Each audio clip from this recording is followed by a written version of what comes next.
샤론 성경 강좌 계속 이제 시작을 하도록 하겠습니다. 지난번에 요한계시록을 이제 공부하다가 아마 11장까지 진행을 했었는데요. 오늘 요한계시록 전체 내용을 다시 한번 복습을 하고 11장부터 진행을 하도록 하겠습니다. 요한계시록은 사실 앞에 있는 구약과 신약에 있는 이런 전체 내용들, 그리고 구약의 이미지들, 이런 내용들을 전체를 다 알고 있어야 요한계시록이 이해가 되도록 그렇게 기록이 되어 있습니다. 이 기독교가 초대교회 당시에 이방 땅에 이렇게 많이 퍼지게 되었을 때 로마의 지배를 받고 있었기 때문에 로마 황제와 이 로마인들에게 굉장한 핍박을 받고 있었습니다. 그래서 마지막 사도였던 사도 요한이 밤모습에 유배가 되어 있을 때 빨리 주님 오셨으면 좋겠다. 성천하시면서 곧 오신다 그랬는데 빨리 종말이 왔으면 좋겠다. 이렇게 기도하고 구할 때 하나님께서 요한에게 앞으로 이런 일이 있어야지만 마지막 하나님의 계획대로 종말이 온다는 것을 알게 하시려고 그 당시 초대교회 성도들에게 이 소망을 주시기 위해서 기록한 책입니다. 그래서 소망과 위로를 주시고 앞으로 어떤 일이 벌어지게 될 것이고 또 마지막에 종말에는 어떻게 심판이 임하게 되는가, 또 성도들은 어떻게 변화되어 하나님 나라에 들어가게 되는가, 그 마지막 종말에 대한 이야기를 기록한 겁니다. 근데 로마의 핍박을 받고 있었고 로마의 지배를 받고 있었기 때문에 사도 요한이 7교회의 편지를 요한계시록에 썼지만 검열 과정에서 로마가 망한다는 얘기를 할 수 없으니까 이렇게 이미지, 그림을 가지고 요한계시록을 기록하게 됩니다. 그리고 하나님께서 많은 이미지들, 환상들을 통해서 그림을 보여주시면서 이렇게 되어진다는 것을 이미지로 요한에게 보여주게 되었고 요한은 그것을 구약의 이미지를 인용하면서 글로 기록을 하게 됩니다. 그래서 구약에 있었던 사건들, 어떤 이미지를 아는 사람들은 그 이미지를 보면 이게 뭐다 하는 것을 금방 알 수 있어요. 근데 구약의 내용을 알지 못하고 구약의 상황들을 알지 못하면 그 그림을 인위적으로 아니면 자기 개인적으로 해석을 하게 되면 문제가 되는 겁니다. 그래서 이제 이런 구약의 내용들을 잘 알고 있으면 요한이 무엇을 표현하고 있고 무엇을 설명하는지를 알 수 있도록 되어 있는 것이죠. 그래서 이제 구약에 있는 이미지를 제가 또 설명을 드렸고 또 요한계시록은 구조가 있습니다. 세 가지 구조가 있는데 그 당시에 요한이 보았던 것 그리고 그 당시에 있었던 일, 이제 있는 일 그리고 장차 될 일 세 가지를 구조를 나누어서 기록을 하게 됩니다. 그래서 1장 19절에 보면 요한이 네가 본 것 그리고 이 지금 있는 이제 있는 일 그리고 장차 될 일을 기록해라 그렇게 되어 있기 때문에 이 세 가지 구조를 나누어 놓고 또 장차 될 일 중에서도 일곱 인, 일곱 나팔, 일곱 대접 이 세 가지 이미지를 통해서 인, 7개의 도장이 찍혀 있는 두루마리 그리고 일곱 나팔 그리고 일곱 대접 이것을 통해서 앞으로 어떤 일이 벌어지게 될 것을 설명하게 되고 그 설명하는 그 사이에 이런 어려운 문제가 생겼을 때 또 이해하기 힘들 때 삽입 구조를 중간중간 기록을 하게 됩니다. 그래서 그 세 개의 구조와 그 안에 들어있는 삽입 구조를 또 어떤 설명 구절이죠. 설명 구절을 이해하고 넘어가면 전체를 다 이해할 수 있도록 되어 있는 것입니다. 그래서 이런 구조들을 좀 파악하는 데 시간이 좀 걸리죠. 예전에는 이런 구조를 잘 몰랐기 때문에 요한계시록을 그냥 순서대로 읽고 이해를 하다 보니까 도무지 이게 무슨 말인지를 몰랐던 거예요. 그래서 이렇게 끼 맞추고 저렇게 끼 맞추고 하다 보니까 자의적인 해석이 되어버렸고 이해할 수 없는 그런 그러니까 그 해석자만 알 수 있는 그런 책이 되어버렸죠. 그래서 해석자마다 내용이 달랐던 거예요. 그래서 이게 전체가 다 누가 읽어도 이해할 수 있는 그런 구조로 이해를 하는 것이 굉장히 중요한 겁니다. 그래서 제가 11장까지 설명을 드렸지만 다시 한번 제가 복습을 하는 의미에서 이 세 가지 구조, 1장에 보면 요한계시록 1장부터 제가 좀 빨리 설명을 드릴게요. 1장에는 이 편지글을, 그러니까 요한이 천사들을 통해서 본 어떤 환상들을 기록을 하게 되는데, 요한이 직접 본 거죠. 네가 본 것을 기록하라 그랬으니까 요한이 밤모섬에서 큰 소리를 듣고 그 소리의 진상을 알기 위해서 이렇게 고개를 돌릴 때 영광스러운 주님의 모습을 보게 됩니다. 그래서 1장 9절 이하에 보면 요한이 밤모섬에 있을 때 일곱 교회에 편지하기 위해서 봤던 내용들을 기록을 하게 됩니다. 그래서 11절에 보면 네가 본 것을 두루마리에 기록해라. 에서보두 자빌라, 에베소, 서무나, 버가모, 두아디라, 사데, 빌라델비아, 라오디게아. 이 에베소 교회를 중심으로 일곱 교회가 개척이 되었고 그 일곱 교회에 교회가 세워졌는데 그 교회 성도들에게 이 편지를 해라라고 말씀을 하게 됩니다. 그리고 12절에 몸을 돌이킬 때 영광의 주님 모습을 보게 되죠. 일곱 촛대를 보게 되고 그 사이에 있는 영광의 주님 모습을 보게 됩니다. 영광의 주님의 모습이 다니엘서에 나오는 그 영광의 주님입니다. 그 주님이 교회를 다스리고 계시는 모습, 그리고 오른손에는 일곱 별이 있는데 그게 그 당시에 일곱 교회 사역자들, 핍박을 받고 있고 순교를 당하는 시대였지만 주님이 영광의 모습으로 교회를 다스리고 주의 일꾼들을 붙들고 있다 하는 모습을 보여준 거예요. 그러니까 두려워하지 말라라고 말씀하신 거죠. 17절 중간에 보면. 그래서 영광의 주님이 교회를 다스리는 모습을 보여주신 것입니다. 그 당시 초대교회 성도들에게 두려워하지 말라는 거예요. 주님이 이 교회를 지키고 있다. 그리고 거기 20절에 보면 해석이 나오죠. 네가 본 것은 오른손에 일곱 별의 비밀, 그리고 일곱 금촛대라. 일곱 별은 일곱 교회 사자, 그리고 일곱 촛대는 일곱 교회라. 네가 본 것은 그 당시에 일곱 교회를 이미지로 보여준 거다. 그렇게 설명을 하는 겁니다. 그래서 두려워하지 말라. 주님이 지켜주신다. 이런 의미죠. 그 다음에 2장에 넘어가면 이제 그 당시에 이제 있는 일이죠. 그래서 일곱 교회의 모습들을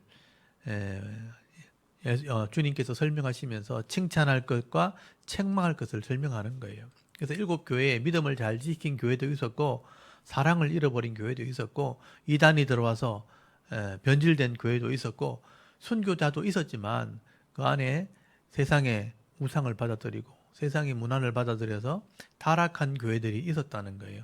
그런 교회의 모습들을 보여주면서 에베소 또 서머나, 버가모, 두아디라, 서보두, 라오디게아, 또 빌라델비아 교회 이렇게 일곱 교회를 이렇게 설명을 하는 내용이 나옵니다. 그래서 2장의 첫 번째 에베소 교회, 실제로 제가 에베소 교회의 흔적들을 이렇게 사진으로 이렇게 올려드렸었는데요. 그 일곱 교회의 모습이 지금도 남아 있습니다. 흔적이 남아 있는 거죠. 교회에 건물은 없는데 그 지역에 기독교의 흔적이 남아 있는 겁니다. 그래서 여기 에베소 교회에 또 칭찬과 책망할 내용, 그리고 2장 8절 이하의 서문화 교회 여기 보면 칭찬한 내용, 그리고 12절에 버가모 교회 칭찬과 책망의 내용, 그리고 18절에 두아디라 교회 이 칭찬과 책망의 내용, 그리고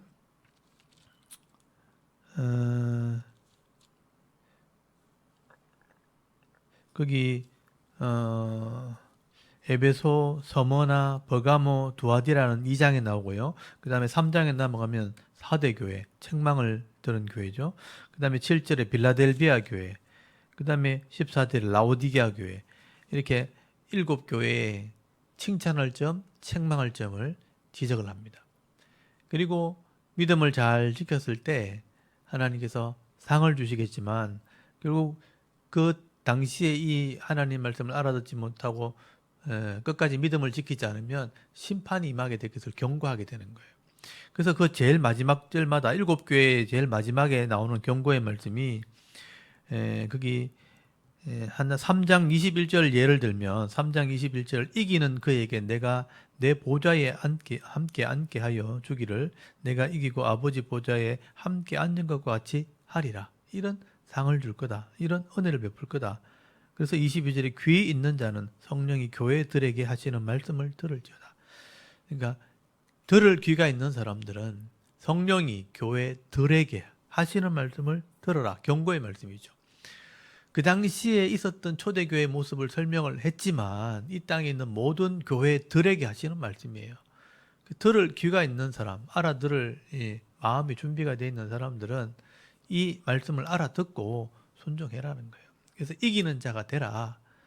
그 시대의 어떤 우상이나 세상의 유행을 따라가지 말고 이 말씀대로 믿음을 잘 지켜서 하나님이 예비해 놓으시는 이런 상을 받으라 하고 경고하시는 말씀이 기록된 거예요. 그게 이제 있는 일입니다.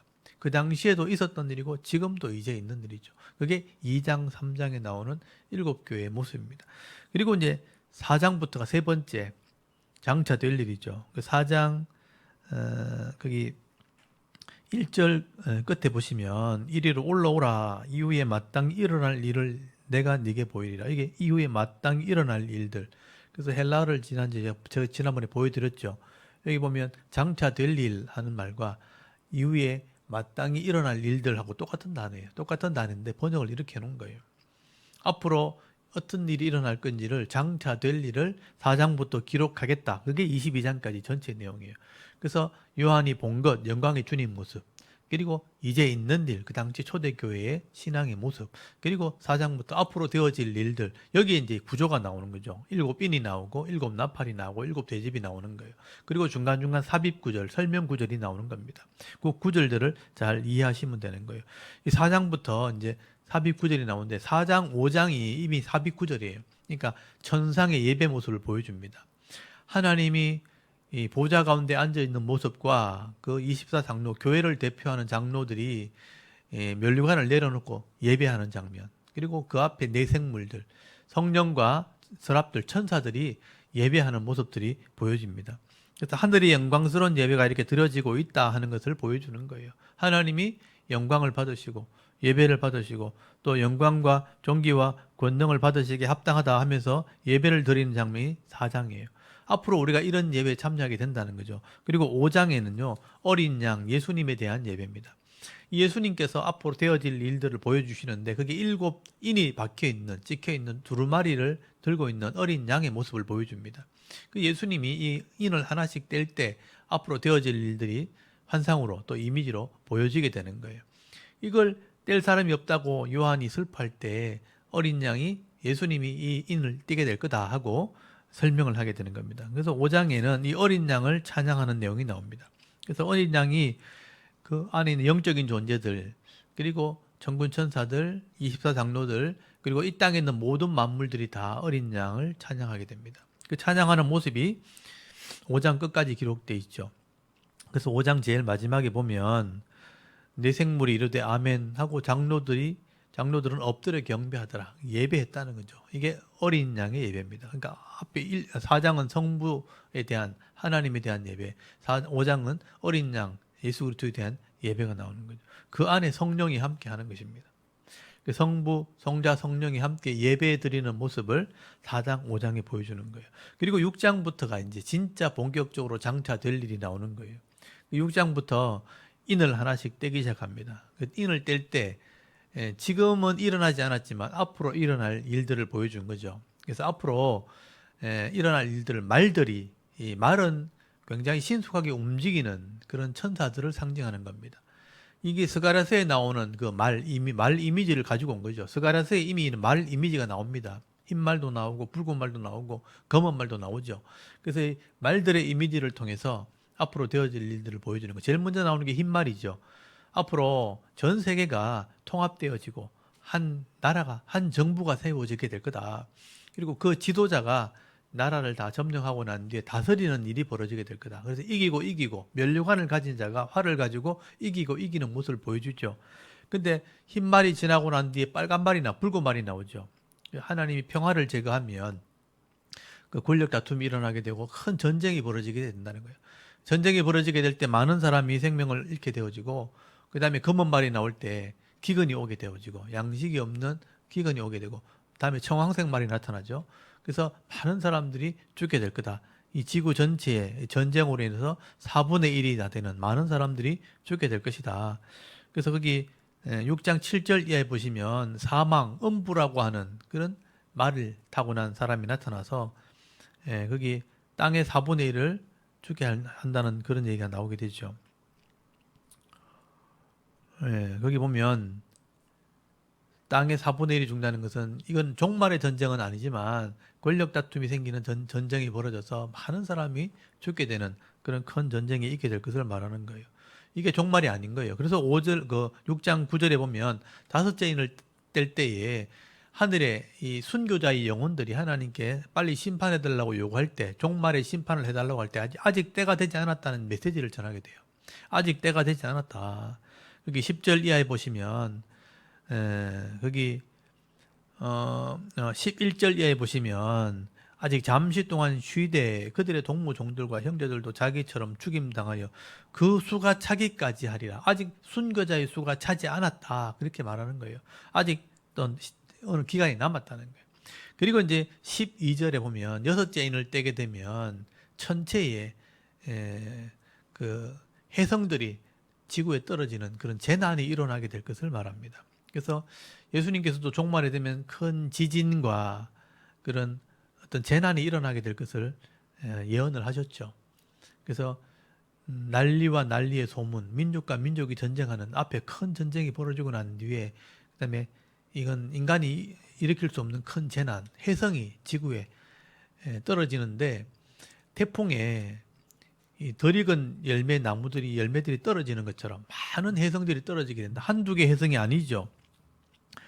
그래서 거기 6장 거기 13절에 보면 하늘의 별들이 이렇게 해성들을 말하죠. 별들이라는 것은 무화과 나무가 대풍에 흔들려 덜 익은 열매가 떨어지는 것처럼 떨어진다. 그 많은 해성들이 떨어지게 된다는 거예요. 그래서 소행성 때에 있는 이런 많은 해성들이 이 궤도의 어떤 마지막에 이상이 생기는 거죠. 그 시점을 향해서 계속 우리가 자전 공전을 하고 있지만 어떤 시점이 되면 해성들이 지구에 많이 떨어지게 되면 바다에 떨어진다든지 산에 떨어지게 되면 엄청난 이거는 사람이 감당하지 못한 재난들이 일어나게 된다는 거예요. 그때 이게 이제 마지막 경고입니다. 이게 종말이 아니에요. 이게 종말의 시작입니다. 이때 이제 사람들이 경고를 받는 거죠. 아, 이 말이 진짜구나. 하나님이 계획하신 이 종말이라는 게 진짜 있겠구나 하는 두려움이 생기고 그런 믿음이 생길 때 조금이라도 성경을 알고 믿음 있는 사람은 돌아온다는 거예요. 그때 정신을 차리고 믿음을 끝까지 지키면 마지막에 영혼이 돌아오는 겁니다. 그래서 7장에 넘어가면 삽입구절이 있는 거예요. 그래서 돌아온 사람들의 숫자를 세어보니까 이스라엘 사람만 14만 4천이라 이런 표현이 나와요. 그러니까 이건 요한이 이스라엘 사람들을 세어보니까 그렇더라. 사실 이걸 전체를 교회의 숫자라고 볼 수 있지만 사실은 여기 이스라엘 12지파가 나오니까 이스라엘 사람들의 숫자를 세웠다. 그래서 이 숫자의 의미가 14만 4천인데 이게 12 곱하기 12 곱하기 1000이란 말이에요. 그러니까 이스라엘 사람들의 숫자와 그리고 이방인의 숫자와 이걸 다 합치면 굉장히 많다. 이런 의미라는 거예요. 이게 이제 유대인들이 사용하는 그 숫자에 대한 의미입니다. 그래서 14만 4천이라는 숫자는 나중에 이제 요한계시록 21장에 보면 예루살렘을 표현할 때 12 곱하기 10이라는 숫자가 나와요. 144라는 12 곱하기 10이라는 숫자가 나오거든요. 근데 이런 숫자의 의미는 다 상징적인 의미입니다. 이걸 있는 그대로 해석할 수 없어요. 이걸 있는 그대로 해석하면 문제가 됩니다. 그래서 구약의 이스라엘 사람들과 신약의 이스라엘 이방인들의 이 구원받은 사람의 숫자가 굉장히 많다. 그래서 인을 표시하는 하나님의 백성이라고 인을 표시하는 숫자가 굉장히 많다. 그래서 인을 표시한다는 구약의 이미지를 가지고 와서 그렇게 설명을 하고 있는 겁니다. 그래서 거기 보면 7장 9절에 보면 이방 사람들의 숫자를 표현할 때는 이 일 후에 내가 보니 각 나라, 족속, 백성, 방언에서라는 말은 이방인이라는 뜻이에요. 각 나라, 각 족속, 각 백성과 언어가 다른 이 방언이 언어가 다른 이런 사람을 보니까 아무도 능히 셀 수 없는 큰 무리가 흰 옷을 입고 있다고 돼 있잖아요. 이게 이방인의 숫자를 표현하는 거예요. 이스라엘의 숫자를 표현할 때는 14만 4천이라는 숫자 속에 이방인도 다 포함된 숫자고 사실은요. 12 곱하기 12가 나오니 두 개가 나오니까 이스라엘의 숫자와 이방인의 숫자를 다 합치면 굉장히 많다. 1000이라는 숫자는 굉장히 많다. 이런 의미거든요. 그래서 이런 사람이 구원을 받게 될 거다. 내 백성이 마지막에 돌아오게 될 거다. 그 재난이 일어났을 때 자기 백성이 그만큼 많다는 것을 이렇게 상징적으로 보여주는 거예요. 그래서 이 사람이 누구냐고 물어보잖아요. 13절에 장로 중 하나가 응답하여 나에게 이르되 이 흰옷 입은 자가 누구며 또 어디서 왔느냐 이렇게 물어보잖아요. 그래서 거기 14절에 보면 내가 말하기를 내 주여 당신이 하시니다 하니 그가 나에게 이를 때 큰 환란에서 나오는 자들인데 어린 양의 피에 그 옷을 씻어 희게했다. 어린 양의 피에 옷을 씻었다. 희게했다. 구원받은 성도다. 그렇게 얘기하는 거예요.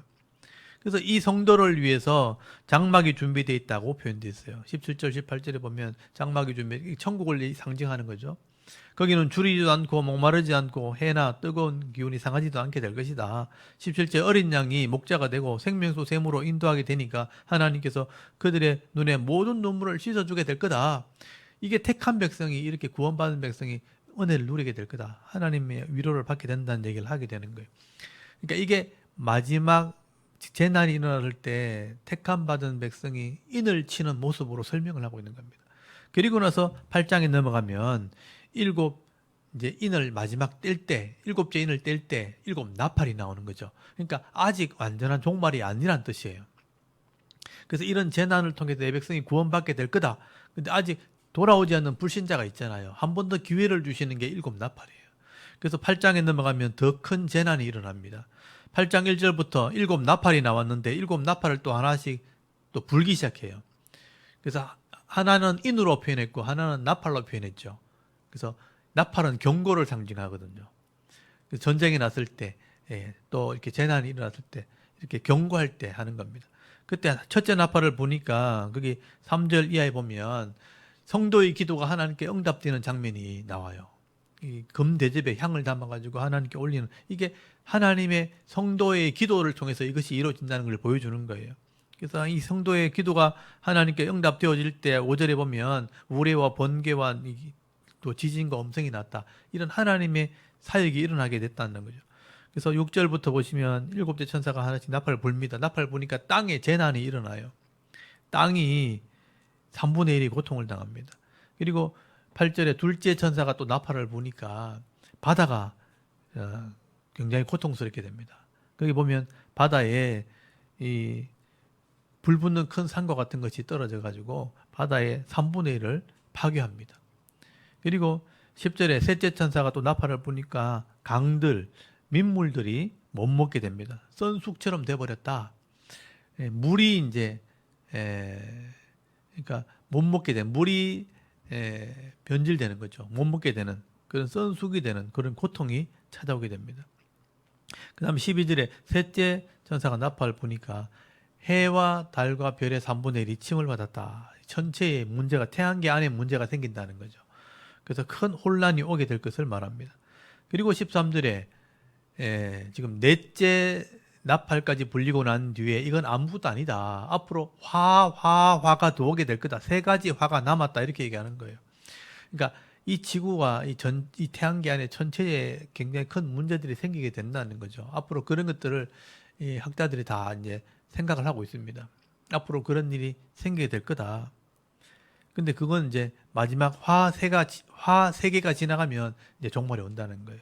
그래서 9장에 넘어가면 다섯째 천사가 거기 나팔을 부니까 무저갱에 별 하나가 이렇게 있는데 무저갱에서 열쇠를 받았더라 돼 있고 무저갱을 여니 구덩에서 연기가 나오면서 3절에 황충이 나오게 되죠. 황충은 메뚜기를 말하는 거죠. 이 황충이 나와서 전갈의 권세를 가지고 여기 중요한 건 4절에 이마에 인침받지 아니한 자, 이게 불신자를 상징하는 겁니다. 불신자를 괴롭게 하는 5달 동안의 기간이 있게 될 거다. 이게 이제 불신자들에게 마지막으로 경고하는 거예요. 죽지 않고 고통을 주는 겁니다. 그래서 거기 보면요. 5절에 그들을 죽이지 못하게 하시고 5달 동안 괴롭게만 하게 하시는데 그 괴롭게 하면 전갈이 사람을 쏠 때 괴롭게 함 같더라. 전갈이 쏘는 게 독이거든, 독. 엄청난 고통을 주는데 죽지를 못하게 하는 거예요. 이게 회개하기를 마지막 경고하는 겁니다. 그래서 이런 경고를 했을 때 더 이상 돌아오지 않는데 그러면 심판하겠다는 거예요. 그래서 어떻게 보면은 이 5째 나팔이 불려지는 것은 이 마지막 발악을 하는 거죠. 불신자들에 대한 마지막 경고로 이 불신자의 고통을 주는 겁니다. 그래서 12절에 보면 이게 첫째 화다 이렇게 얘기해요. 그리고 13절에 여섯째 천사가 나팔을 불게 되니까 큰 전쟁을 예비하게 되는 장면이 나옵니다. 이게 마지막 전쟁을 예비하는 거죠. 그래서 여기 15절에 보면 네 천사가 놓였으니 그들은 그 년, 월, 일시에 이르러 사람 3분의 1을 죽이기로 준비된 자들이라. 그리고 마병대 수는 2만만이라고 돼 있죠. 그래서 거기 18절에 이 세 재앙 중 자기의 입에서 나오는 불과 연기와 유황으로 말미암아 사람 3분의 1을 1이 죽임을 당했다. 그런 표현이 나오죠. 큰 전쟁을 통해서 죽임을 당하는 이 일이 벌어지게 됩니다. 그게 20절에 보면 이 재앙에 죽지 않고 남은 사람들은 손으로 행한 일을 회개하지 아니하고 오히려 여러 귀신과 또는 보거나 듣거나 다니거나 하지 못하는 큰 금은 동과 목석의 우상에게 절하고 그 살인과 복술과 엄행과 도둑질을 회개하지 않더라. 여기 중요한 게 뭐냐면 회개가 없다는 거예요. 더 이상 돌아올 사람이 없다라는 뜻입니다. 그래서 이제 마지막 이런 전쟁을 통해서 더 이상 회개할 사람이 없고 강팍하게 되었을 때, 우상만 찾는 그런 시대가 되었을 때 이제 마지막 종말이 임하게 되는 거예요.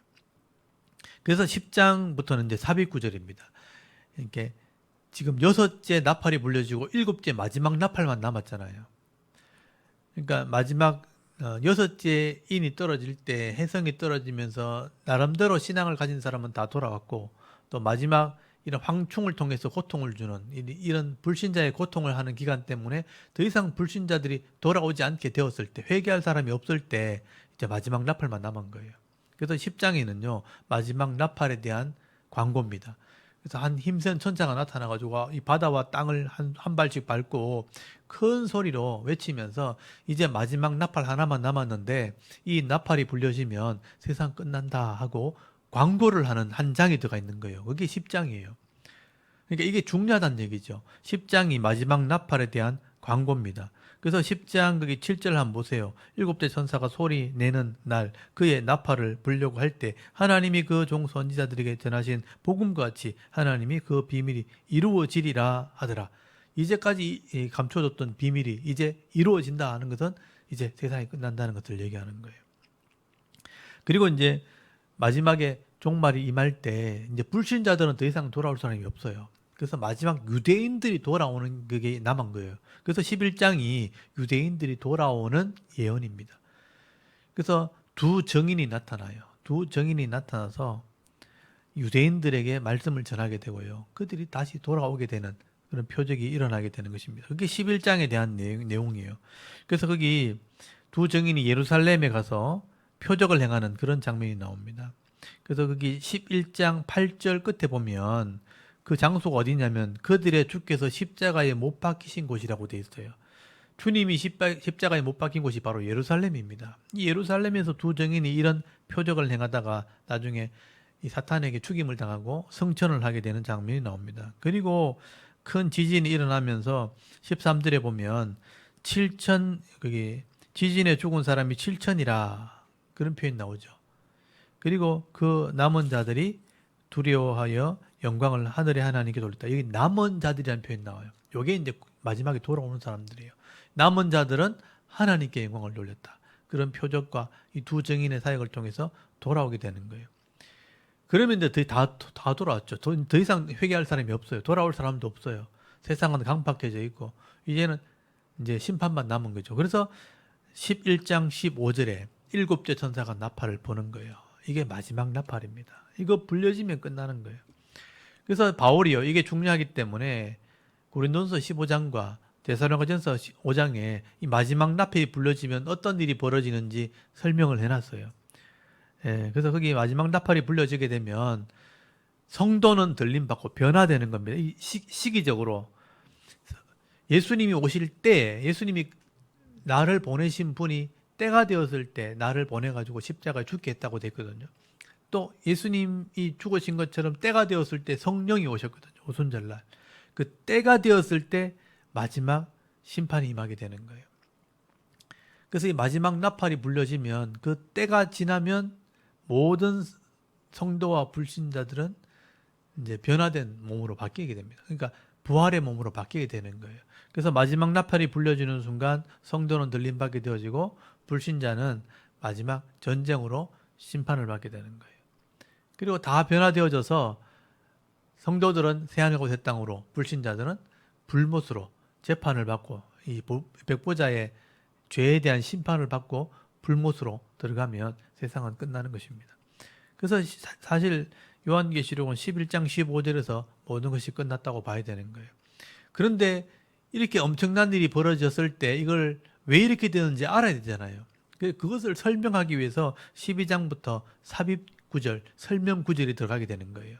12장부터 14장까지가 성도들이 왜 이렇게 들림받게 되어지는지를 구약에서부터 이 종말의 시점까지 설명을 하는 게 12, 13, 14장이에요. 그리고 15장이 들림받고 밑에서 성도는 들림받게 되었을 때 땅에서 일어나는 일들, 마지막 심판이 임하는 그런 장면이 15장에 설명이 되어 있어요. 그리고 16장이 심판받는 모습이 7대접으로 설명이 되는 거예요. 그래서 15장, 16장은 마지막에 일어난 일들입니다. 그리고 17장, 18장은 그럼 불신자들이 왜 이렇게 심판을 받을 수밖에 없는가, 타락하게 된 그 원인들을 17장, 18장에 설명을 하게 돼요. 그래서 이 12장에서부터 18장까지 전체가 이런 삽입 구절로 설명이 되어 있고요. 그리고 15장, 16장이 중간에 들어가 있는 거예요. 요 구조를 잘 이해하셔야 돼요. 그리고 19장에 하늘에 들림받은 성도들이 주님 만나는 모습을 설명하고 있고요. 그리고 주님 만날 때 밑에 땅에서는 심판받는 모습을 20장에 설명이 되어 있어요. 그 19장, 20장이 들림받은 성도와 땅에 있는 성도의 마지막 심판 장면입니다. 그리고 21장과 22장은 이제 마지막 변화된 교회의 모습, 그리고 성도들이 들어가게 될 새하늘과 새 땅, 천국의 모습을 설명한 게 21장, 22장이에요. 여기서부터 구조가 굉장히 중요합니다.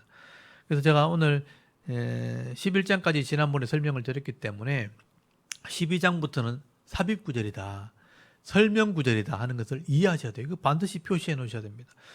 11장에 나팔이 불려지고 난 뒤에 이 세상은 끝났다, 이런 메시지가 나오거든요. 제가 11장 15절부터 제가 읽어드릴게요. 여러분 11장 15절을 보세요. 7째 천사가 나팔을 불면 세상이 끝나는 겁니다. 하늘에 큰 음성이 나서 이르되 세상 나라가 우리 주와 그의 그리스도의 나라가 되어 그가 세세토록 왕노로 다스리로다. 이렇게 메시지 딱 들어보면 이제 끝났다는 걸 알 수 있잖아요. 이 세상은 끝났다. 이제 주님이 왕노로 타게 될 거다. 하나님 앞에서 자기 보좌에 앉아있던 24장로가 엎드려 얼굴을 땅에 대고 하나님께 경배하이르되 감사옵나니 옛적에도 계시고 지금도 계신 주 하나님 곧 전능하신 이여 친히 그 권능을 잡으시고 왕노로 하시도다. 이방인들이 분노하며 그의 진노가 내려 죽은 자를 심판하시며 종 선지자들과 성도들과 또 작은 자든지 큰 자든지 주의 이름을 경외하는 자에게 상 주시며 또 땅을 망하게 하는 자들을 멸망시킬 때로소이다. 상 줄 때와 멸망할 때가 됐다. 그렇게 노래하잖아요. 그리고 19절에 이 하늘에 있는 하나님의 성전이 열리니 성전 안에 하나님의 언약궤가 보이며, 언약궤가 뭔지 아시죠? 약속의 말씀이 들어있는 곳이잖아요. 이 약속의 말씀이 딱 보이면서 번개와 음성과 우레와 지진과 큰 우박이 있더라. 하나님이 결국 언약의 말씀대로 복 주시고 상 주시는 거잖아요. 그 마지막에 이렇게 상 주실 때가 되었다. 그리고 12장에 이제 설명을 하게 돼요. 왜 이렇게 되었는가? 이건 이제 박스를 딱 쳐놔야 되는 것이죠. 일단 마지막 나팔이 불려지면 어떻게 되는가, 그거부터 제가 조금 설명을 드리고 제가 예, 설명할게요. 여러분 고린도전서 15장을 한번 펴보십시오. 이거는 이제 바울이 고린도 교회의 성도들에게 부활에 대한 얘기를 하면서 마지막 종말에 이런 일이 벌어지게 될 거다 하고 미리 얘기해 놓은 거예요. 예, 고린도전서 15장 51절 한번 보십시오. 51절. 15장 51절. 찾으셨죠? 거기 보시면 보라 내가 너에게 비밀을 말한다 그랬죠. 이건 아무나 알 수 있는 게 아니고 아는 사람만 안다는 거. 성경을 아는 사람만 아는 게 비밀이죠. 미스테리온. 비밀을 말하노니 우리가 다 잠잘 것이 아니요 마지막 나팔이 일곱째 나팔이 마지막 나팔이에요. 마지막 나팔에 순식간에 호련이 다 변하리라. 이 나팔 불려지면 순식간에 호련이 다 변한다. 이 변한다는 게 뭐냐면 이게 성질이 완전히 바뀐다는 뜻이에요. 육신의 몸이 아니고 부활의 몸. 그때 죽은 자들은 육신은 썩어서 흙으로 돌아갔지만 영혼이 하늘에 있잖아요. 그때 영혼이 부활의 몸으로 같이 바뀌는 거예요. 그래서 거기 52절에 나팔 소리가 나매 죽은 자들이 썩지 아니할 것으로 다시 살아난다고 돼 있죠. 우리도 그 당시 살아남은 사람도 변화된다. 이게 놀라운 하나님의 계획이에요. 그래서 이런 부활의 몸이 어떻게 가능한가? 바울이 그걸 15장 앞에 설명을 해놨잖아요. 우리가 농사 지을 때 콩을 심으면 콩이 그대로 있나? 땅에 들어가서 썩어서 다른 모양으로 나오지 않느냐? 씨 안에 그런 모양이 들어있는 거다. 우리 육신 안에 이런 육신 속에 부활의 형체가 들어있는 거다. 그래서 마지막 때가 되면 땅에 묻었던 그 육신의 이 모습이 부활의 몸으로 나오게 되는 거다. 그렇게 설명을 하는 거예요. 이게 이제 우리의 신비죠.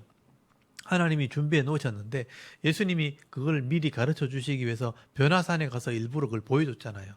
베드로, 야고보, 요한 3명 데리고 가가지고 변화산에 올라가서 부활의 몸을 보여주셨잖아요. 이런 몸이 준비되어 있다. 그리고 실제로 예수님이 죽으셨을 때 부활의 몸으로 나타나셔서 보여주셨잖아요.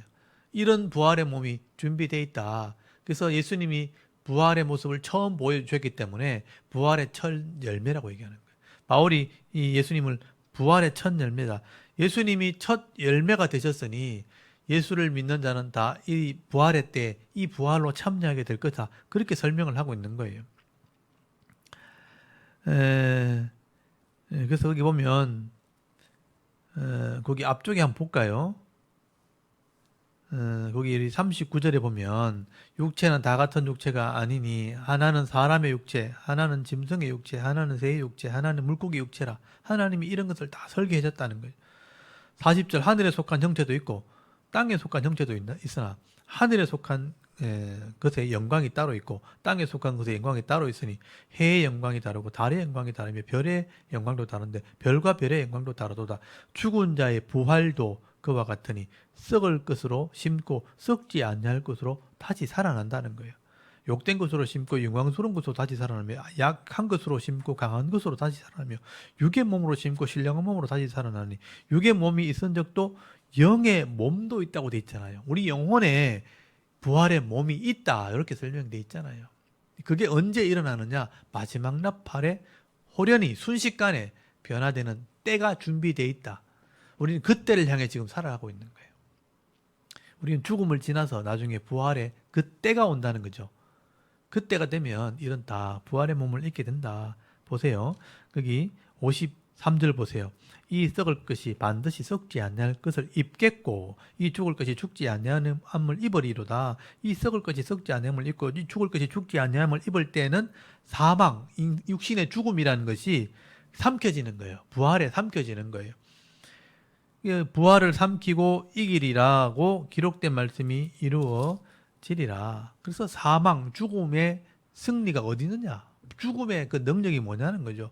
사망아, 너의 쏘는 것, 우리 공격하는 게 어디 있느냐? 사망에 쏘는 것은 죄요. 죄의 권능은 율법이라. 우리 주 예수 그리스도를 말미암아 우리에게 승리를 주신 하나님께 감사합니다. 그러므로 사랑하는 형제들아, 견실하고 흔들리지 말고 항상 주의 일에 더욱 힘쓰는 자가 되라. 이는 너희 수고가 주 안에 헛되지 않은 줄 알미라. 우리가 이렇게 믿음을 지키는 것이 절대 헛되지 않다.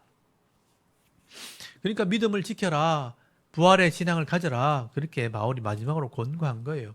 그래서 이거 50 고린도전서 15장 51절 이하에 있는 것처럼 부활의 때가 되면 이 마지막 나팔이 불려지면 그때 다 변화된다는 것을 먼저 이야기하시는 거예요. 그리고 데살로니가전서 5장을 한번 펴보세요. 데살로니가전서 5장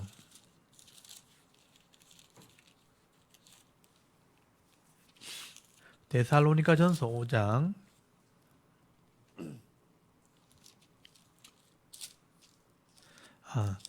죄송합니다. 데살로니가전서 4장입니다. 4장. 4장에 보시면요. 4장 16절 한번 보세요. 4장 16절에 보면 주께서 호령과 천사장의 소리와 하나님의 나팔 소리로 친히 하늘로부터 강림하시리니 그리스도 안에 죽은 자들이 먼저 일어나고 이렇게 돼 있죠. 그러니까 마지막 나팔이 불려질 때를 말하는 거예요. 그렇게 마지막 나팔이 불려지면 호령과 천사와 천사장의 소리와 하나님의 나팔 소리로 하늘로부터 강림 내려오시는데 죽은 자들이 먼저 일어난다는 거예요. 그리고 17절에 그 후에 우리 살아남은 자도 그들과 함께 구름 속으로 끌어올려 공중에서 주를 영접하게 하시리니 그래야 우리가 항상 주와 함께 있으리라 그랬죠. 그러니까 공중으로 끌어올린다는 건 뭐냐면 지금 우리 몸이 아니라는 거예요. 아까 7째 나팔이 물려지면 부활의 육체, 부활의 몸으로 바뀌기 때문에 지금 이 태양계 안에 지구에 있는 어떤 여러 가지 법칙에서 벗어난다는 거예요. 그러니까 5차원의 몸을 가지게 되는 거죠. 시간이나 공간의 개념이 없는 몸으로 바뀌는 거예요. 그래서 공중에서 주님을 만나는 그런 일이 벌어지게 될 거다. 그렇게 설명을 하고 있는 거죠. 그러니까 이것만 보면 이해가 되지 않지만 요한계시록에 이렇게 마지막 나팔이 불려지게 되면 이런 일이 벌어진다는 것을 설명하고 있는 거예요. 그래서 여기 요한계시록 아까 11장으로 다시 돌아가면 11장 15절에 이 7째 천사가 나팔을 불면 이런 일이 벌어진다라고 이미 알고 있어야 되는 거예요. 이해되셨죠? 그러면 이때가 이 하나님께서 예비한 때인 거예요. 그러면 우리는 공중으로 돌림받게 되어지고 주님을 만난다 그랬고 변화되었다 됐잖아요. 그건 이제 15장에서 19장으로 넘어가야 되는 거죠. 그래서 실제적으로는 11장 15절에서 15장으로 넘어가야 되고 15장에서 19장으로 넘어가야 돼요. 근데 그 중간의 내용이 뭐냐? 이 내용을 설명하는 거예요. 이해되셨죠? 그리고 그렇게 하고 12장을 다시 넘어와서 요한계시록 12장 왜 이렇게 되었는가? 이게 설명이죠. 그래서 12장 위에다가 삽입구절 또는 설명구절 왜 이렇게 되었는가? 설명을 한다는 거예요. 그래서 이번 12장 1절부터는 이걸 연결해서 해석하는 게 아니고 삽입구절로 이해시킨다고 이해하시면 돼요. 12장에 보니까 이 그림으로 이미지로 보여줍니다. 하늘의 큰 이적이라는 건 그냥 표적, 상징적인 어떤 사인을 보여줬다는 거예요. 해를 옷 입은 한 여자가 나타나요. 그리고 그 발 아래 달이 있고 머리에 12별의 관이 있다. 이게 뭐냐면 이스라엘을 상징하는 거죠. 그러니까 해와 달과 별들과 12별 이거는 이스라엘을 상징하는 겁니다. 이 내용이 어디 나오느냐? 창세기에 나오는 거예요. 요셉이 꿈을 꾸었을 때 해와 달과 별들의 꿈을 꾸게 되죠. 그게 이스라엘을 상징하는 거죠. 여자는 이스라엘 나라를 여성형으로 표현하는 겁니다. 또 2절 이 여자가 아이를 임신 배었다고 되어 있어요. 이게 메시아를 상징하는 겁니다. 그래서 아이를 베어 해산하게 되어 아파 애를 썼다. 이게 때가 되면 아이가 나오는 것처럼 메시아가 나오는 때가 있는 거죠. 그게 역사를 이렇게 설명한 거예요. 그리고 또 다른 3절에 또 다른 표적이 나오는데 붉은 용이 나와요. 용은 사탄입니다. 이 사탄은 거기 9절에 보면 옛뱀, 마귀 또는 사탄이라고 되어 있죠. 용은 사탄입니다. 그래서 용의 모습이 붉은 용이 나오는데 머리가 7이고 또 뿔이 10개 있다. 세상의 권세를 가졌다는 뜻이에요. 7 왕관이 있다고 돼 있죠. 나라를 다스린다는 거예요. 4절에 보면 그 용의 꼬리가 하늘의 별 3분의 1을 끌어다 땅에 던졌다고 돼 있죠. 그래서 천사의 3분의 1이 타락했다는 거예요. 그러니까 이 사탄 천사장과 천사의 3분의 1이 타락을 한 거예요. 그래서 땅에 내어 쫓긴 거예요. 그래서 용이 내려와가지고 용이 해산하려고 하는 여자, 그 이스라엘을 상징하고 이스라엘 앞에 해산하면 그 아이를 삼킨다. 그 메시아를 죽이려고 했다는 거예요. 그래서 헤롯 왕을 비롯해서 유대 지도자들이 결국은 예수님을 태어날 때부터 죽이려고 했잖아요. 그리고 십자가에 죽게 했잖아요. 근데 5절에 그 여자가 아들을 낳았다는 것은 메시아가 나왔고 장차 철장으로 만국을 다스릴 남자다. 이건 메시아라는 뜻이에요. 그 아이를 하나님의 일과 그 하나님 앞과 그 보좌 앞으로 올려갔다. 예수님께서 십자가 사역을 이루시고 성천하셨죠. 그래서 그 메시아 사역을 감당하고 하늘로 올라가셨다. 그리고 6절부터 그 여자, 아이를 출산한 여자는 결국 신약 교회를 상징하죠. 그러니까 이스라엘에서 메시아가 나왔고 거기서 메시아를 출산한 여자가 딱 남아있는데 그게 신약 교회를 상징하죠. 근데 여자가 광야가 바로 세상을 상징해요. 광야로 도망하니까 거기서 1260일 동안, 이게 3년 반입니다. 그러니까 이 다니엘서에 보면 7년 중에 3년 반은 예배를 드리고 3년 반은 핍박이 온다 그랬거든요. 고난이 온다 그랬거든요. 그게 마지막 종말을 얘기하는 거예요. 이 마지막 3년 반의 고난이 올 때까지 광야에서 보호받더라. 여기 보면 그를 양육하기 위하여 하나님께서 예배하신 곳에 있더라. 여기 그를이 누구냐 하면 앞에 여자를 말하는 거예요. 이 아들을 낳은 여자, 신약교회를 상징하는 거죠. 이 신약교회를 양육한다. 보호하고 가르치기 위해서 어떤 장소에 보호하신다. 예비하신 곳이 있다. 세상이 타락하게 될 때 하나님이 예비하신 곳, 이게 교회를 말하는 거예요. 교회에서 양육받게 했다. 이런 뜻이에요. 지금 이 교회가 어떻게 보면 광야에 양육받는 곳입니다. 그래서 이런 곳에서 보호를 받고 있게 될 때 7장에 또 장면이 바뀌죠. 하늘에는 어떤 일이 벌어졌냐? 미가엘, 하늘의 천사들입니다. 전쟁을 담당하는 천사입니다. 미가엘과 그 사자들, 그 천사들이 용과 싸워 영적인 싸움을 하는 장면이에요. 그래서 용과 그의 사자들도 같이 싸워서 이기지 못하니까 쫓겨납니다. 그래서 용이 내어 쫓겼다. 옛뱀, 마귀, 사탄이라는 자, 온천을 꿰는 자, 그 사자들과 함께 내쫓겼다. 땅으로 내어 쫓겼다. 그 땅을 지배하게 되었다는 거예요.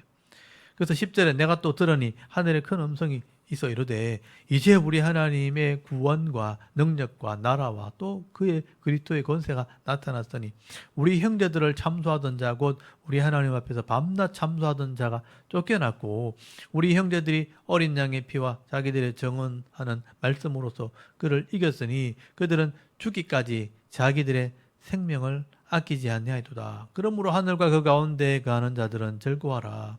보세요.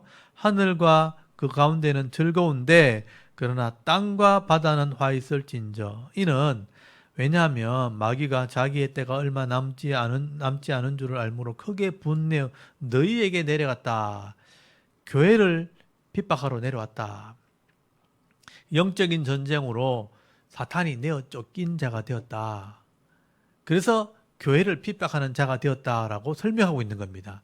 그래서 이 땅에는요, 마귀와 사탄이 우리를 유혹하고 미혹하고 있는 겁니다. 그 귀신들이죠. 그래서 사실은 마귀 주동자는 지금 매여 있습니다. 매여 있는데 그 귀신들이 활동을 하고 있는 거예요. 그 귀신들이 활동하는 일꾼이 바로 무당들 아닙니까? 무당들과 이 잘못된 이단들, 교주들이 다 이 사탄의 일꾼들입니다.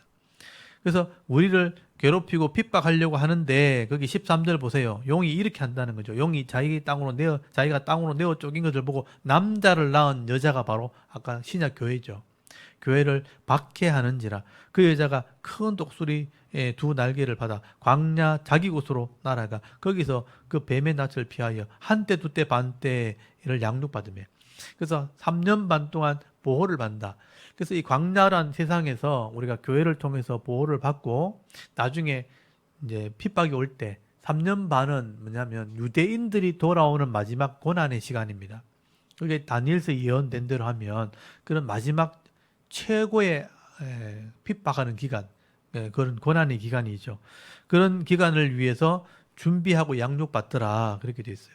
15절에 여자의 뒤에서 뱀이 그 입으로 물을 강같이 토하여 여자를 물에 떠내려가게 하려 하되 땅이 여자를 도와 그 입을 벌려 용의 입에서 토한 강물을 삼키니 용이 여자의 분노에서 돌아가서 그 여자의 남은 자손 그 당시 이 그 신약교회 남은 자손이면 후시대에 나오는 모든 성도들을 상징하는 거예요. 남은 자손 곧 하나님의 계명을 지키며 예수의 증거를 가진 자들과 더불어 싸우려고 바다 모래 위에 서 있다. 세상에 이렇게 바다는 세상을 상징하거든요. 이 세상 가운데 이 흩어져 있는 모든 성도들과 이 사탄이 마지막 일전을 벌이려고 하고 있다. 그게 오늘 신약교회의 모습이다. 이렇게 설명하는 거예요. 그러니까 어떻게 보면 12장은요. 이스라엘과 하나님이 언약하셨을 때부터 구약에서부터 신약교회까지 전체를 그림으로 설명한 거예요. 신기하죠. 한 장을 설명했는데 구약 전체가 다 되죠. 이걸 이미지로 설명한 거예요. 그래서 이걸 이미지로 설명하지 않으면 설명이 안 돼요. 일일이 글로 다 쓰려면요. 얼마나 내용이 많겠어요. 근데 그림으로 설명을 한 거죠. 이스라엘이 결국 하나님을 언약한 백성과 메시아가 나올 것을 예언돼 있었고 메시아가 사역을 감당하시고 결국 신약교회가 나오고 신약교회는 결국 영적인 전쟁을 통해서 쫓겨난 사탄에게 지배받는 영적인 싸움을 하는 존재가 되었다. 이렇게 설명하고 있는 거예요. 그리고 13장은요. 영적인 싸움이 이렇게 진행이 된다는 거예요. 우리 13장 보면 내가 보니 바다에서 한 짐승이 나오는데 뿔이 10이고 머리가 7이라. 아까 사탄의 모양하고 똑같죠. 그 뿔은 10왕관이고 그 머리는 신성모독하는 이름이 있다. 사탄을 상징하는 거예요. 내가 본 짐승은 표범과 비슷하고 그 발은 곰발 같고 그 입은 사자 입 같으니 표범, 곰, 사자 이게 어디 나오냐면 다니엘서에 나오는 그림들이에요. 이게 제국의 왕들이거든요. 그러니까 세상을 지배하는 왕들을 표현하는 거죠. 근데 그런 사자 입 같은데 용이 사탄이 자기 능력을 보좌와 큰 권세를 그에게 줬다. 세상의 왕들에게 줬다는 거예요. 그래서 3절에 그의 머리 하나가 상하여 죽게 된 자 같더니 그 죽게 되었던 상처가 나음에 온 땅이 놀랍게 여겨 짐승을 따르고 이렇게 돼 있죠. 여기 머리가 상해서 죽게 된 자 이게 바로 그 당시에 네로 황제를 상징하는 거예요. 세상의 로마 황제를 상징하거든요. 이게요. 그 당시는 로마 황제가 왕이었기 때문에 그 로마 황제가 다스리는 시대가 되었을 때 성도가 핍박을 당했다는 겁니다. 그래서 4절에 용이 짐승에게 권세를 줬다. 이 짐승은 바로 세상의 권력자, 왕을 상징하는 거예요. 그 당시에는 황제죠. 그 황제에게 권세를 주므로 용에게 경배하며 짐승에게 경배하고 그러니까 용과 짐승이니까 사탄과 그 시대의 권력자에게 경배했다는 거예요. 누가 이 짐승과 같으냐? 누가 능히 그와 더불어 싸우리요 하더라. 또 짐승이 과장되고 신성모독을 말하는 말하는 입을 받고 또 42달 동안 일할 권세를 이 42달에 3년 반이죠. 그러니까 마지막 종말의 이런 핍박의 기간을 상징하는 거예요. 그래서 마지막 시대에 이렇게 사탄에게 지배를 받으면서 마지막 종말에도 이런 고난이 오게 될 것을 말하는 거예요.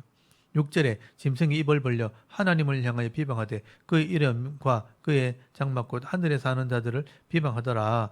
그 권세를 받아 성도들과 싸워 이기게 되고 그러니까 이 용이 사탄이 결국 세상의 권력자를 통해서 세상을 지배하는 거죠. 그러니까 불신자들을 사실은 지배하는 겁니다. 욕심으로 권력으로 돈으로 음란으로 유혹을 해가지고요 고통을 주는 거예요. 그게 사탄의 일입니다. 하나님의 형상을 닮은 이 인간이 이 땅에서 기업의 복을 받고 행복해야 되는데 사탄에게 지배를 당하면서 물질에 끌려다니고 또 음란이나 또는 쾌락에 종이 돼가지고 고통을 당하는 거예요. 근데 그 속에 하나님을 믿는 사람들은 성도로 구별되잖아요. 이 성도를 이제 핍박하는 거예요. 그래서 거기 7절 권세를 받아 성도들과 싸운다고 돼 있죠. 이게 영적인 싸움이에요. 그 성도들과 싸워 이기게 되고 각 족속과 백성과 방언과 나라를 다스리는 권세를 받았다. 이 세상에 이 방언이 여러 언어를 말하고 있죠. 세상에 권세를 받아가지고 거기 8절에 죽임을 당한 어린 양의 생명책에 창세 이후로 그 이름이 기록되지 못한 자 이게 불신자죠. 이 땅에 사는 자들은 다 그 짐승에게 경배하더라.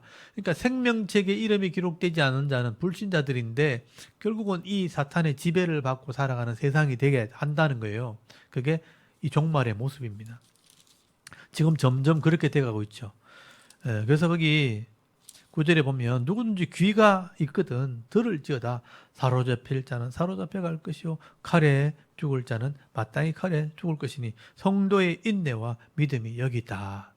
마지막이 되면요 불신자는 불신자의 길을 가는 거예요. 하나님 말씀을 못 알아들어요. 귀 있는데 못 알아들어요. 근데 알아들은 사람은 성도, 인내하고 믿음을 가진다는 건 뭐냐면 변하지 않는다는 거예요. 그래서 대부분의 사람이요, 사탄의 권세 아래에 그 물질을 따라가서 그것을 경배합니다. 그걸 추구한다는 거예요. 그렇지만 그 속에 말씀을 알아들은 사람들은 인내하고 믿음을 지킨다는 거예요. 근데 그래서 핍박을 받게 되는 거예요. 11절에 보세요. 내가 보면 또 다른 짐승이 땅에서 올라오니 어린 양같이 두 뿔이 있고 용처럼 말한다. 어린 양은 예수님이고 용은 사탄이죠. 예수님처럼 생겼는데 사탄의 말을 하는 거야. 이게 이단입니다. 이단. 거짓 선지자. 거짓 교주를 말하죠. 이게 이제 마지막에 나타나는 거짓 표적, 거짓 이단들, 거짓 사자, 주의 일꾼을 가장한 가짜 일꾼들입니다. 그래서 11절에 내가 보니 또 다른 짐승이 땅에서 올라오니 어린 양같이 두 뿔이 있고 용처럼 말을 하더라. 그가 먼저 나온 짐승, 이 세상의 권력자죠. 먼저 나온 짐승의 모든 권세를 그 앞에서 행하고 땅과 땅에 사는 자들을 처음 짐승에게 경배하게 하니 곧 죽게 되었던 상처가 나은 자라. 그러니까 그 당시 로마 황제를 상징하고 세상의 권력자들에게 경배하겠다는 거예요. 13절 큰 이적을 행하되 심지어 사람들 앞에서 불이 하늘로부터 땅에 내려오게 하고, 엘리야가 했던 일인데 거짓 선지자가 이런 표적을 행한다는 거예요. 그리고 14절 짐승 앞에서 받은 바 이적을 행함으로 땅에 사는 자들을 미혹한다. 그래서 예수님께서 마지막 때가 되면 미혹되지 마라 그랬잖아요. 말씀을 모르면 말씀 아닌 다른 표적을 따라가는 거예요. 그래서 표적으로 미혹할 때 그 미혹되지 마라. 그래서 미혹을 한다는 거예요. 그러니까 땅에 있는 자들을 미혹하며 땅에 거하는 자들에게 이르기를 칼에 상하였다가 살아난 짐승, 그 당시 권력자를 말해요. 황제를 위하여 우상을 만들게 했다고요. 그걸 섬기게 하는 거예요. 15절에 그가 권세를 받아 그 짐승의 우상에게 생기를 주어. 여기 보세요. 하나님이 우리 인간을 만들 때 생기를 넣어서 생명이 되겠다. 살아있는 존재가 있죠. 여기 보면 짐승의 우상에게 생기를 줘가지고 그 짐승의 우상으로 말하게 하고 짐승의 우상에게 경배하지 아니하는 자는 몇이든지 다 죽게 하였더라. 이게 생각을 해보면 사탄이 권세가 생명이 없잖아요. 근데 생기를 준다고 돼 있잖아요. 그래서 이게 오늘날 말하면 AI 있죠. AI. 그러니까 컴퓨터 보면 지금 컴퓨터가 사람이 말을 알아듣고 사람이 하지 못하는 계산을 하고 사람이 하지 못하는 일들을 막 하죠. 컴퓨터가 돌아가는 거예요. 근데 거기는 생명은 없잖아요. 그런데 놀랍게도 제일 발달된 컴퓨터가 뭐냐면 사람의 뇌입니다. 뇌. 하나님이 사람을 만드셔가지고 흙으로 만들어서 생명을 넣으니까 고성능 컴퓨터가 생겨서 이게 돌아가게 된 사람이 된 겁니다. 근데 이 사람의 생기가 하나님께로부터 왔는데 AI 컴퓨터는 생명이 없지만 사람의 뇌를요 거기 갖다 붙이는 거예요. 그러면 컴퓨터가 생기를 가지게 되는 거예요. 사람이 만든 컴퓨터가 인간의 뇌와 결합이 되면 거기에 생기가 들어가는 것처럼 되는 거죠. 그러면 엄청난 능력을 바라는 컴퓨터가 되는 거예요. 그렇게 하니까 이 땅이 여기에 다 지배를 받게 되는 거예요. 그래서 그것을 섬기게 하고 그것을 믿게 한다. 거기 짐승의 우상에게 생기를 줘가지고 그 짐승의 우상으로 말하게 한다고 돼 있죠. 요즘 갤럭시 S25가 나와가지고 말하면 다 알아듣죠. 그렇죠. 계산해 하면 계산하고 뭘 찾아줘 하면 찾아주고 막 말하면 다 알아듣고 한단 말이에요. 그러니까 말하게 하는 거예요. 또 짐승의 우상에게 경배하지 않는 자는 몇인 다 죽게 한다. 결국 이 컴퓨터가 모든 정보를 가지고 지배를 하게 되는 세상이 된다는 거예요. 16절에 그가 모든 자, 작은 자나 큰 자나 부자나 가난한 자의 자유인이나 종들의 그 오른손에 이마에 표를 둔다. 이마에 표를 둔다는 게 뭐냐면 결국은 지배한다는 뜻이에요. 자기 백성 삼는다는 뜻이에요. 그러니까 이게 이미지로 돼 있지만 하나의 상징적인 표현이죠. 하나님이 택함 받은 사람이 입 맞으면 하나님 백성으로 표시되는 것처럼 이 우상에게 경배하는 자는요, 그게 지배를 당하게 되는 겁니다. 17절 누구든지 이 표를 가진 자 외에는 매매를 못하는 못하게 하니 이 표는 곧 짐승의 이름이라 그 이름의 숫자라. 왜? 그 시스템 안에 들어가야 이게 거래가 되고 다 이제 물건을 살 수 있는 거죠. 지금은 카드로 결제를 하고 통장을 넣어놓고 그렇게 하지만 나중에는요 그냥 숫자로 다 계산하는 거예요. 그 숫자로 데이터를 넘기면 그것으로 결제를 하는 거죠. 그래서 그 지배 아래 들어가야지만 그것을 사용하게 되는 것입니다. 결국은 이제 세상이 변화될 것을 말하는 것이죠. 그런 속에서도 믿음을 지킨 사람이 하나님 백성인 거예요. 근데 그런 사람들은 그런 방식을 따라가서 그런 지배를 받으면서 거기에 순종하는 사람이 되는 거예요. 그래서 그 사람의 숫자를 이렇게 세어보니까 666이라고 되어 있어요. 거기 18절에 보면 지혜가 여기 있으니 총명한 자는 그 짐승의 수를 세어보라. 그것은 사람의 수니 그의 수는 666이라 666이라는 표현을 썼죠. 결국은 이게 사탄을 섬기는 사람들을 지배당하는 사람들을 그렇게 표현하는 거예요. 그렇게 이마에 또는 손에 표시를 한 사람이라고 되어 있는데 이거는 또 뭐 바코드를 기록했다 이런 개념이 아니고요. 지배를 받는다는 개념이에요. 그들의 지배를 받고 그를 섬기는 자는 이렇게 666과 같다 이렇게 표현하고 있는 겁니다. 그래서 이 666은 이제 그 당시에 숫자의 개념으로 말하면 네로라는 이름으로 번역이 되기도 해요. 그래서 이제 황제의 지배를 받는 사람들이라는 의미가 되는 것입니다. 그러니까 마지막 종말의 시대에 그 시대 권력자에게 지배당하는 사람들. 근데 그 속에서도 믿음을 지킨 사람들은 성도로 구별되는 거예요. 그래서 거기 10절에 아까 나왔잖아요. 사로잡힌 자는 사로잡혀 갈 것이요 칼에 죽을 자는 마땅히 칼에 죽으려니 성도들의 인내와 믿음이 여기 있다 그렇게 돼 있죠. 그런 핍박이 있어도 칼에 죽을 자는 심판받고 또 사로잡힐 자는 사로잡혀 가고 믿음을 끝까지 지키면 그게 성도가 되는 거다. 구별된다. 이렇게 말하는 거죠. 어떻게 보면 이게 우리의 영적인 싸움이에요. 그래서 13장은 두 짐승을 통해서 세상의 권력자 그리고 종교 지도자 거짓 사도가 나타나가지고 적그리스도가 나타나서 성도들과 영적인 싸움을 한다는 거예요. 그게 오늘 마지막 시대 모습일 거다. 그 다음에 14장에 넘어가면 이런 믿음을 지키고 있을 때 주님이 심판하러 오시는 거예요. 그래서 14장은 이런 영적인 전쟁을 할 때 때가 되면 주님이 이들을 심판하러 오신다 하는 것을 14장을 설명하고 있는 겁니다. 또 내가 보니 보라 어린 양 예수님이죠. 시온산에 섰고 그와 함께 14만 4천 아까 하나님 백성의 숫자죠. 14만 4천이 서 있는데 그들의 이마에는 어린 양의 이름과 그 아버지의 이름을 쓴 것이 있더라. 어린 양의 이름, 아버지 하나님의 이름. 아까 앞에는 우상을 따라가서 따라가는 666이라는 그런 우상을 쫓아가는 사람이 있는가 하면 하나님의 이름을 새기고 하나님의 말씀을 따라가는 사람이 있는 거죠. 그 사람들이 마지막에 이 땅에 있는 사람을 심판하러 온다는 거예요. 2절에 내가 하늘에서 나는 소리를 들으니 많은 물소리와 같고 큰 우레소리와 같은데 내가 들은 소리는 검은고 타는 자들이 그 검은고 타는 것 같더라. 노래를 하는 거죠. 찬양을 하는 거죠. 그들이 보좌 앞에서 내생물과 장로들 앞에서 새 노래를 부른다. 변화된 사람이니까 새 노래가 되는 거예요.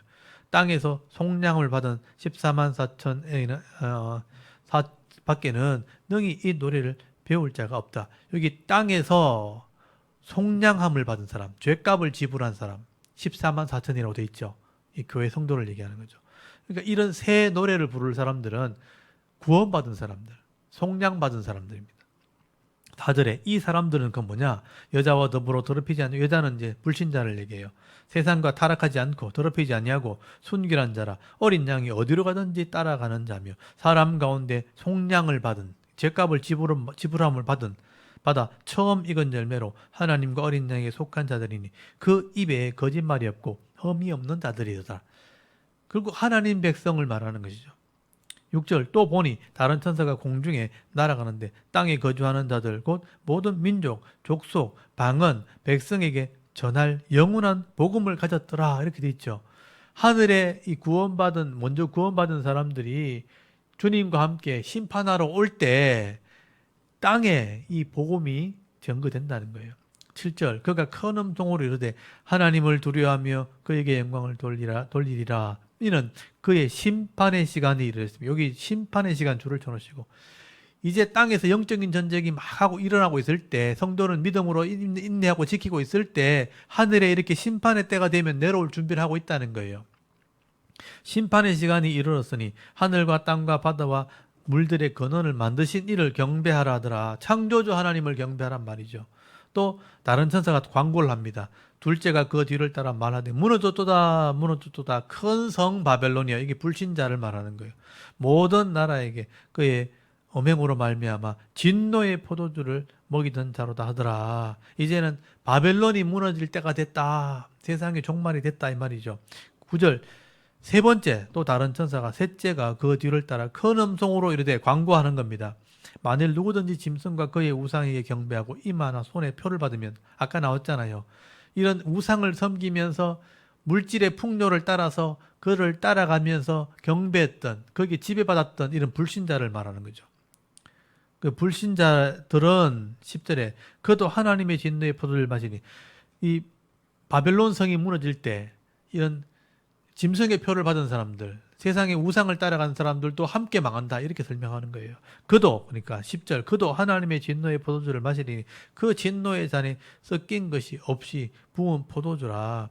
거룩한 천사들 앞과 어린 양 앞에서 불과 유황으로 고난받는다. 불과 유황은 지옥입니다. 이게 바로 지옥의 고난을 받게 된다. 그 고난의 연기가 세세토록 올라가니 세세토록 올라가니까 영원한 지옥이죠. 짐승과 그의 우상에게 경배하고 그 이름을 표를 받은 자는 누구든지 밤낮 쉼을 얻지 못하리라. 밤낮 쉼을 얻지 못하는 건 뭐냐면 영원한 지옥에 들어간다는 거예요. 그 때가 됐다 이렇게 광고하는 거예요. 그러니까 새 천사가 날아다니면서 광고를 하는 거잖아요. 이제 주님 올 때가 됐다. 복음이 땅끝까지 전거됐다. 바벨론이 무너졌다. 그 따르는 자도 이제 망하게 되고 지옥에 들어갈 때가 됐다. 이렇게 광고했다는 거예요. 그리고 12절에 또 설명합니다. 성도의 인내가 여기 있나니 그들은 하나님의 계명과 예수에 대한 믿음을 지킨 자예요. 마지막 때까지 계명, 변하지 않는 이 말씀을 알고 있어요. 이걸 알고 지키는 사람, 순종하는 사람은 구원받는다는 거예요. 13절에 또 내가 들으니 하늘에서 음성이 나서 이르되 기록하라. 이건 중요하기 때문에 기록하라는 겁니다. 지금 이후로 주 안에서 죽은 자들, 주 안에 죽은 자들, 지금부터 주 안에 죽은 자는 복이 있다. 왜냐하면 천국 가니까. 이제 종말이 임해도 천국 가니까. 복이 있도다 하시매 성령이 이르시되 그러하다. 그들이 수고를 거치고 쉬리니 이제 끝난다는 거예요. 수고를 거치고 쉬리니 안식한다는 거예요. 이는 그들의 행한 일이 따르며 행한 일이 뭐예요? 말씀대로 살았던 삶이에요. 이제 삶이 복을 받게 될 것이다. 14절에 이렇게 주님이 이래서 심판하러 온다는 거예요. 그래서 14절부터는요. 아까 나팔이 불려지면 다 변화되잖아요. 그걸 다른 모습으로 설명한 거예요. 그게 곡식과 알곡같이 죽정이로 설명하는 거예요. 그래서 14절에 또 내가 보니 흰 구름이 있고 구름 위에 인자 같은 이가 앉으셨는데 그 머리에 검면류관이 있고 그 손은 예리한 낫을 가졌어요. 추수를 한다는 거예요. 15절에 다른 천사가 성전으로부터 나와 구름 위에 앉은 이를 향하여 큰 음성으로 외치르되 당신의 낫을 휘둘러 거두소서. 땅의 곡식이다. 이거 거둘 때가 이르렀습니다 하고 때가 됐다는 얘기죠. 그러니까 16절 구름 위에 앉으신 이가 주님이죠. 낫을 휘두름에 땅의 곡식이 거두어지니라. 이게 성도예요. 그러니까 마지막 들림 받는 장면을 추수하는 것으로 설명하는 거예요. 또 다른 이미지, 이게 요엘서에 나오는 그림이에요. 17절에 또 다른 천사가 하늘에 있는 성전에서 나오는데 역시 예리한 낫을 가졌더라. 또 불을 다스리는 다른 천사가 제단에서부터 나와 예리한 낫을 가진 자를 향하여 큰 음성으로 불러 이르되 네 예리한 낫을 휘둘러 땅에 포도송이를 거두라. 그 포도가 익었느니라 하더라. 천사가 낫을 땅에 휘두르니 땅에 포도를 거두어 하나님의 진노의 큰 포도주 틀에 던짐에 성 밖에서 그 틀을 밟으니 틀에서 피가 나서 말굴레까지 닿고 1600 스타디온에 퍼졌다. 이렇게 됐죠. 이 포도주를 바른 것은 심판을 상징하는 거예요. 머리가 터져서 죽는 그 사람의 심판을 얘기하는 거예요. 그래서 이 땅에 이게 밑에서는 전쟁을 통해서 다 짓밟히고 죽을 거고 변화된 성도는 들림받을 거다. 이거를 곡식과 포도주로 설명한 거예요. 그래서 이런 일이 벌어졌다라고 설명이 되는 거죠. 이해가 되십니까? 아까 11장에 나팔을 불려주면 들림받는다 그랬잖아요. 들림받는 것은 성도, 곡식과 같은 거예요. 또 밑에 남은 성도는 심판으로 다 전쟁으로 죽어요. 그게 짓밟힌 포도하고 똑같은 거예요. 여기 1200 스타디온 있죠. 이 스타디온이 뭐냐면 1스타디온이요. 192m, 약 192m예요. 그러니까 1600 곱하기 192 하면요. 307.2km. 300km 정도, 300km. 지금 300km면 여기서 어느 정도 돼요?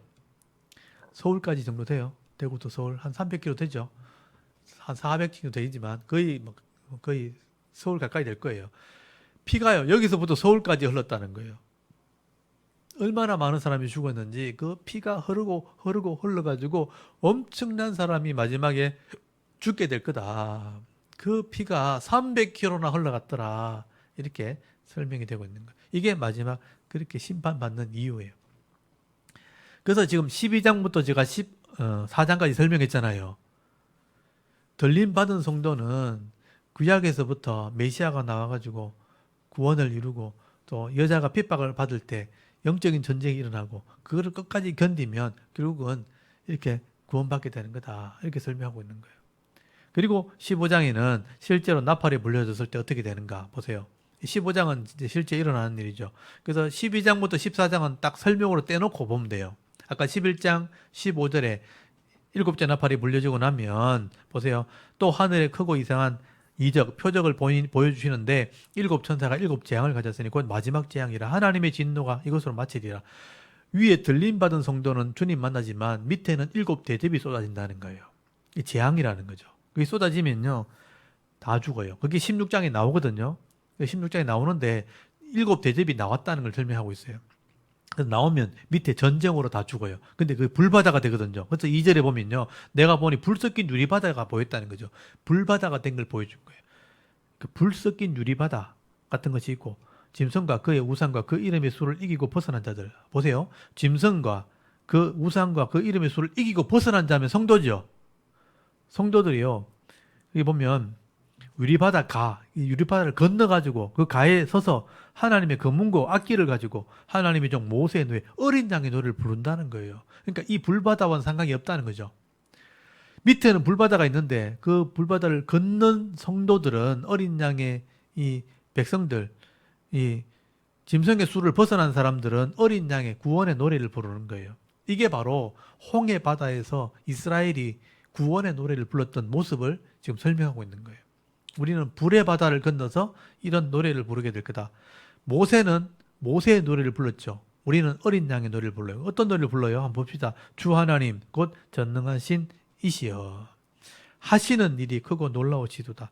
만국의 왕이시여 주의 길이 의롭고 참되시도다. 주여 누가 주의 이름을 두려워하지 아니하며 영어롭게 하지 아니하오리까. 오직 주만 거룩하십니다.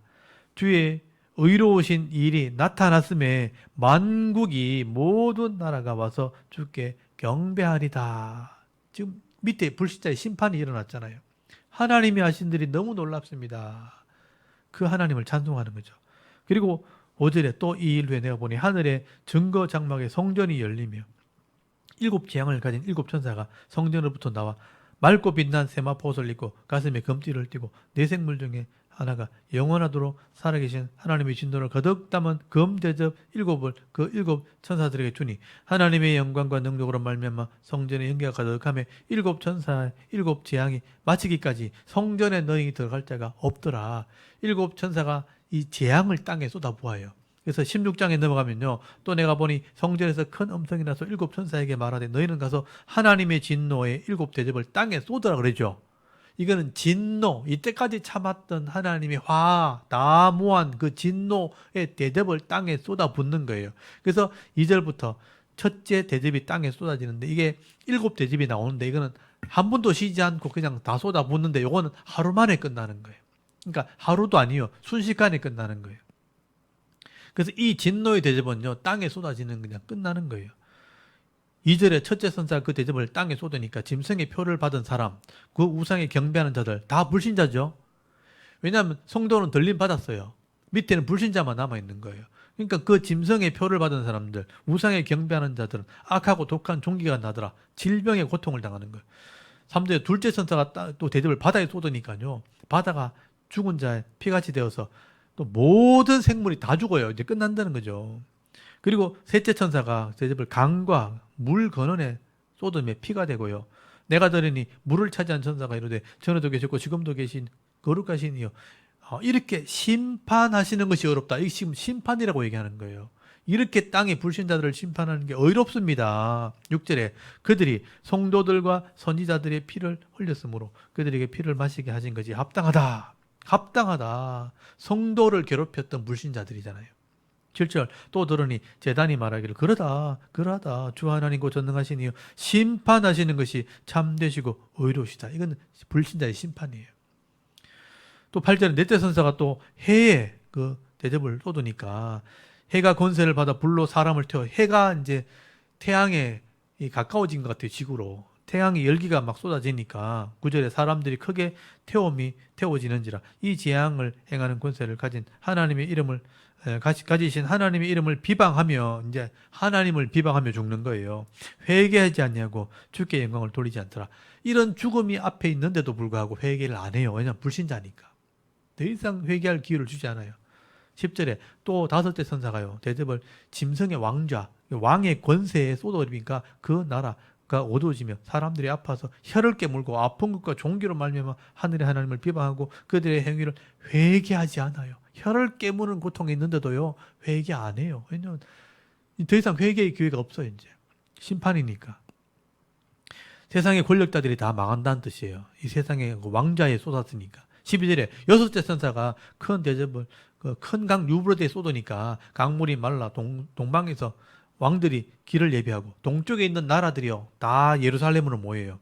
13절에 또 내가 보니 개구리 같은 새 더러운 영이 용의 입과 짐승의 입과 거짓 선자의 입에서 나오니 그들은 귀신의 영이라 이적을 행하여 온 천하의 왕들을 모아요. 그러니까 마지막에 불신자들만 남았으니까 악에 바쳐가지고 그 권력을 가지려고 그래도 종말이 있는 걸 모르니까 이 땅을 다 가지려고 서로 왕들이 모여서 마지막 전쟁을 해요. 이게 종말의 전쟁이에요.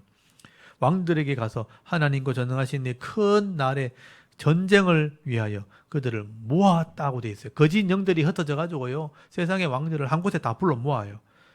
15절 보라 내가 도둑같이 오리니 누구든지 깨어 자기 옷을 지켜 벌거벗고 다니지 아니하게 하며 자기의 부끄러움을 보이지 아니하는 자는 복이 있도다. 도둑같이 임하는 게 종말이잖아요.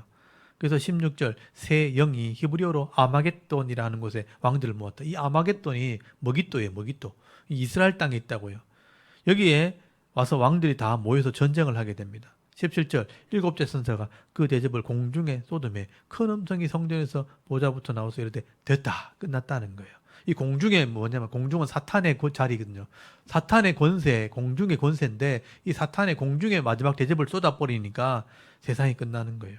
18절에 번개와 음성과 우레 소리가 있고 큰 지진이 있어 얼마나 큰지 사람의 땅에서 온 이래로 이같이 큰 지진이 없었다는 거예요. 큰 성이 세 갈래로 갈라지고 만국의 성들도 무너지니 큰 성 바벨론이 하나님 앞에 기억하신 바 되어 그의 명렬한 진노의 포도주 잔을 받음에 각섬도 없어지고 산악도 간데 없더라. 그 무기가 한 달란트나 되는 큰 우박이 하늘에서부터 사람들에게 내리며 사람들이 그 우박의 재앙 때문에 하나님을 비방하니 그 재앙이 심히 크미르라. 한 달란트 36kg가 넘는 우박이 하늘에서 떨어졌는데 그 떨어짐으로 큰 지진과 함께 나라가 망했다. 이게 뭐겠어요? 마지막에 핵폭탄 아니겠어요? 수소폭탄이 떨어졌는지 핵폭탄 마지막에 다 모여가지고 마지막 전쟁을 할 때 이런 불바다가 되는 거예요. 그러니까 아까 나온 불바다가 되는 이유가 이런 마지막 전쟁에는요 이 땅이 불바다가 되는 겁니다. 그래서 세상이 끝난다라고 이야기하게 되는 거예요. 그래서 이 일곱 대접은요 한 번에 쏟아지는 거예요. 땅에, 바다에, 강에, 해와 이렇게 해에, 태양에 그리고 세상의 왕들에게 마지막 전쟁을 통해서 뻥 하고 끝나는 거예요. 이게 일곱 대접이에요. 제가 볼 때는 일곱 대접은 한 방에 끝나는 거예요. 그래서 17장부터는 삽입구절이에요. 왜 이런 일이 벌어졌는가? 17장, 18장은 삽입구절에 대한 설명입니다. 그래서 이 17장 1절 보세요. 일곱 대접을 가진 일곱 천사 중에 하나가 내게 말하여 되 이리 오라 많은 물 위에 앉은 큰 엄녀가 받을 심판을 내게 보이라. 이게 큰 엄녀라고 돼 있죠. 이게 불신자를 상징하는 거예요. 하나님을 믿은 성도들은 어린 양의 신부예요. 여기 여러분 19장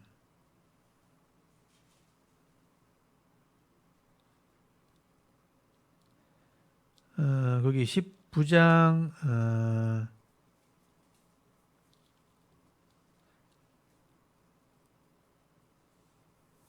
19장 8절 보세요. 19장 8절에 보면 그에게 빛나고 깨끗한 세마포옷을 입도록 허락하셨으니 이 세마포옷은 성도의 옳은 행실이라 이렇게 돼 있죠. 그러니까 7절에 보면 19장 7절에 우리가 즐거워하고 크게 기뻐하며 그에게 영광을 돌리세 어린 양의 혼인기약이 이르렀고 그의 아내가 자신을 준비했다. 어린 양의 혼인기약이 이르렀는데 그 아내니까 신부잖아요. 신부는 성도예요. 근데 신부가 안 되고 어린 양을 버리고 다른 세상을 따라가면 엄녀가 되는 거예요. 그러니까 성도는 신부, 불신자는 엄녀 이렇게 표현하는 거예요. 그래서 17장은 엄녀가 받을 심판이 이렇게 됐다. 17장, 18장 그렇게 설명이 되는 거예요. 그리고 19장이 성도가 예수님 만나는 장면을 그런 예식으로 설명을 하는 거예요. 요즘 17장, 18장은 제가 시간이 다 돼가지고 다음 주에 제가 설명을 드리도록 하겠습니다. 제가 이렇게 설명을 좀 이렇게 이해할 수 있도록 들었는데 일단 알아듣긴 알아들으시겠죠?